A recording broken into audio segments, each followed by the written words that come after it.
Imagine une prison entourée d'une eau glaciale, des courants si puissants qu'ils peuvent emporter un homme en quelques minutes. Une prison où les gardiens disent « Personne ne peut s'échapper ». Et pourtant, une nuit de 1962, 3 prisonniers ont disparu, sans laisser de traces. Aujourd'hui encore, le monde se demande « Ont-ils survécu ou sont-ils morts dans l'océan ?» Bienvenue dans l'incroyable histoire de l'évasion d'Alcatraz. Et la prison impossible. Au milieu de la baie de San Francisco se trouve une petite île rocheuse. Sur cette île se trouvait une prison légendaire, Alcatraz. Construite pour enfermer les criminels les plus dangereux, cette prison était considérée comme la plus sécurisée d'Amérique. Autour de l'île, une eau glaciale, des courants violents et des requins parfois aperçus dans la baie. Les gardiens répétaient toujours la même phrase. « Si quelqu'un sort d'ici, l'océan le tuera. » Les prisonniers, parmi les détenus se trouvait un homme très intelligent, Frank Morris. Il avait un QI très élevé et était connu pour ses talents d'évasion. Dans la prison, il s'est lié avec 2 frères, John Anglin, Clarence Anglin. Les 3 hommes avaient un objectif commun, sortir de cet enfer. Le plan secret? Pendant plusieurs mois, ils ont préparé un plan incroyable. Chaque nuit, pendant que les gardiens dormaient, ils creusaient un trou derrière leurs cellules. Mais ils n'avaient pas d'outils. Alors ils ont utilisé des cuillères volées à la cantine, des morceaux de métal et même un moteur d'aspirateur pour fabriquer une perceuse.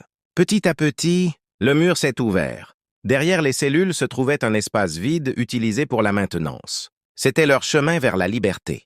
La tromperie parfaite. Mais le plus incroyable restait à venir.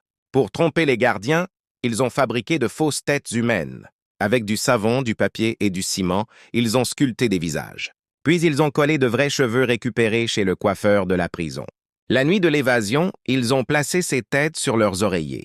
Quand les gardiens ont regardé dans les cellules, ils ont cru que les prisonniers dormaient. La nuit de l'évasion. Le 11 juin 1962, le plan est mis en action. Les 3 hommes rampent à travers les trous dans leurs murs. Ils passent par les tunnels derrière les cellules. Puis ils montent sur le toit de la prison. La nuit est sombre.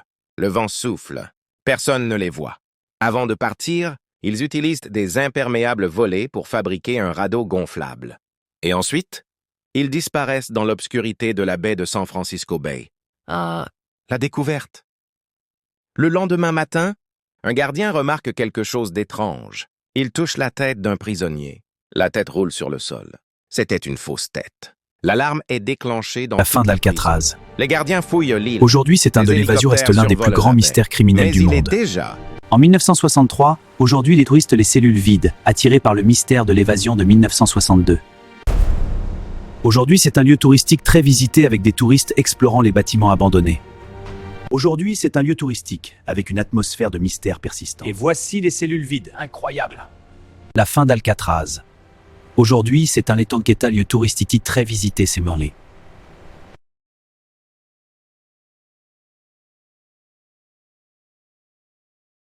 Un an pour le 1963. Aujourd'hui, c'est un lieu d'évasion touristique très visité. 3 hommes, une prison impossible et une évasion qui reste un mystère plus de 60 ans plus tard. 3 hommes, une prison impossible et une évasion qui reste un mystère plus de 60 ans plus tard.